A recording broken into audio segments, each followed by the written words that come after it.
Hello friends, എല്ലാവർക്കും ചെമ്പനെ പോയിൻ്റെ പുതിയൊരു വീഡിയോയിലേക്ക് സ്വാഗതം. അപ്പോൾ നമ്മുടെ ചെമ്പൻ്റെ ഇപ്പോൾ അടുത്ത ദിവസം നാളെ തന്നെ കാണാൻ സാധിക്കുന്ന ഒരു ഭാഗത്തിൻ്റെ വീഡിയോ ആയിട്ടാണ് ഞാൻ ചെയ്യുന്നത്. നമ്മുടെ സച്ചി രേവതിക്ക് വേണ്ടിയിട്ട് വലിയൊരു പൂമാലയുടെ ഓർഡർ കൊണ്ടുപോയി കൊടുക്കുകയാണല്ലേ. എന്നാൽ പൂമാല 2 ദിവസത്തിനുള്ളിൽ കൊടുക്കണമെന്ന് പറയുമ്പോഴത്തേക്ക് ആദ്യമൊക്കെ രേവതി സമ്മതിക്കുന്നില്ല എങ്കിലും ഇത്രയും വലിയൊരു പൂമാലയുടെ ഓർഡർ തനിക്ക് കിട്ടിയേക്കുന്നതുകൊണ്ട് അത് കളയാനായിട്ട് രേവതിക്ക് ഒരു മടി. അതുകൊണ്ട് തന്നെ ഈ ഒരു ഓർഡർ രേവതി സ്വീകരിക്കുകയാണ്. അതിനുശേഷം പൂക്കൾ മേടിക്കുന്നതിന് വേണ്ടി രേവതി സച്ചിയും കൂട്ടിക്കൊണ്ട് മാർക്കറ്റിലേക്ക് പോവുകയും മാർക്കറ്റിൽ നിന്ന് പോയിട്ട് വരുന്ന സമയത്ത് ദേവുവിനെയും കൂട്ടി വീട്ടിലേക്ക് വരുന്നുണ്ട്.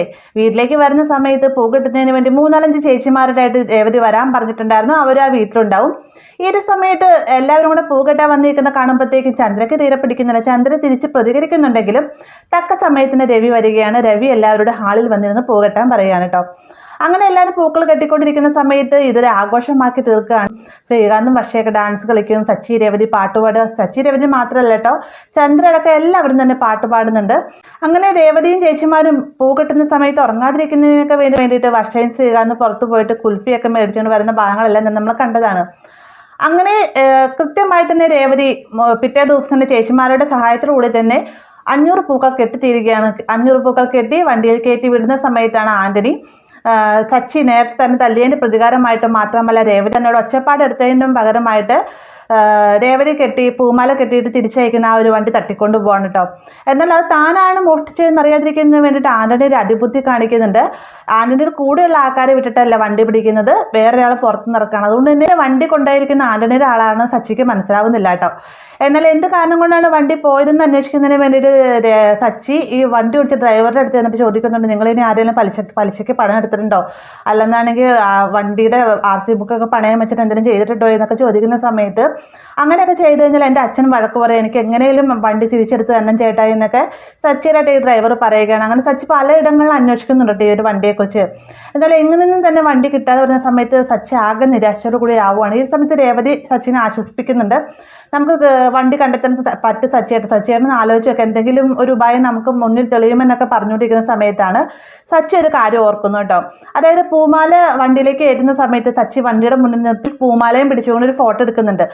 അപ്പോൾ ആ ഒരു ഫോട്ടോ സച്ചി നോക്കുന്ന സമയത്ത് ആ ഒരു നമ്പർ അടക്കം കൃത്യമായിട്ട് തന്നെ ഫോട്ടോയിൽ തെളിഞ്ഞിട്ടുണ്ട്. ആ ഒരു ഫോട്ടോ നേരെ സച്ചി ടാക്സിക്കാരുടെ വാട്സപ്പ് ഗ്രൂപ്പിലേക്ക് ഫോർവേഡ് ചെയ്യുകയാണ്. സച്ചി എല്ലാവർക്കും അറിയാവുന്നത് കൊണ്ട് തന്നെ പെട്ടെന്ന് തന്നെ ഈ ഒരു മെസ്സേജ് കാണുമ്പോഴത്തേക്കും എല്ലാവരും ഓപ്പൺ ചെയ്ത് നോക്കുകയാണ്. ഈ ഒരു സമയത്ത് സച്ചിക്ക് ഒരു കോൾ വരികയാണ് കേട്ടോ. അതായത് സച്ചി പറഞ്ഞിരിക്കുന്ന ഈ ഒരു വണ്ടിയുടെ നമ്പർ ഇതിലിപ്പോൾ പാസ് ചെയ്ത് പോയിട്ടുള്ളൂ എന്നൊക്കെ പറയുമ്പോഴത്തേക്ക് സച്ചി വേഗം അങ്ങോട്ടേക്ക് ചെല്ലുകയാണ്. ചെല്ലുന്ന സമയത്ത് സച്ചി കൃത്യമായി തന്നെ വണ്ടിനെ ട്രേസ് ചെയ്ത് കണ്ടുപിടിക്കുന്നുണ്ട് കേട്ടോ. കണ്ടുപിടിച്ച് സച്ചി നല്ലതുപോലെ തന്നെ മൽപ്പിടുത്തം നടത്തുന്നുണ്ട്. ഈ ഒരു സമയത്താണ് ഓട്ടോക്കാരും ടാക്സിക്കാരും എല്ലാവരും കൂടിയിട്ട് സച്ചിയെ സഹായിക്കാണ്ട് ഇന്ന സ്ഥലത്തേക്ക് വരുന്നത്. ഇവർക്കാണെങ്കിൽ സച്ചിനെ എതിർത്ത് നിൽക്കാൻ പറ്റുന്നില്ല. അതിലുപരി ഇതേ ബാക്കിയുള്ളവരും കൂടെ വരുന്ന കാണുമ്പോഴത്തേക്കും ഇവരെല്ലാം ഇട്ടെറിഞ്ഞിട്ട് ഓടുകയാണ് കേട്ടോ. കാരണം തൻ്റെ ജീവൻ രക്ഷിക്കണമല്ലോ. അത് മാത്രമല്ല, താൻ പിടിക്കപ്പെട്ട് കഴിഞ്ഞാൽ ആന്റണി ചേട്ടൻ്റെ പേര് പറഞ്ഞു കഴിഞ്ഞാൽ മരണം ഉറപ്പാണ്. ഇവർ കൊന്നില്ലെങ്കിൽ ആന്റണി ആണെങ്കിലും കൊല്ലും.